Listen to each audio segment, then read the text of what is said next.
তো হুবহু দুপুরের সেই কাগজটার মতো, লাল কালি দিয়ে আরবি ভাষায় কি যেন লেখা।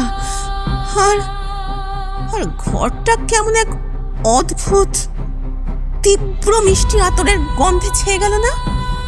কোত্থেকে আসছে এই গন্ধ? ঘটনার শুরুটা তো শুনলেন। এটি কাগজে কলমে লেখা কোনো গল্প নয়, এটি একটি মানুষের জীবনে ঘটে যাওয়া সত্য বাস্তব ঘটনা। কিন্তু এর পিছনে লুকিয়ে থাকা আসল রহস্যটা আরও ভয়ঙ্কর। কি হয়েছিল এরপর? ঘটনাটি পুরো জানতে হলে ভিজিট করতে হবে আমাদের অফিসিয়াল ইউটিউব চ্যানেল অনুভবে অলৌকিকে।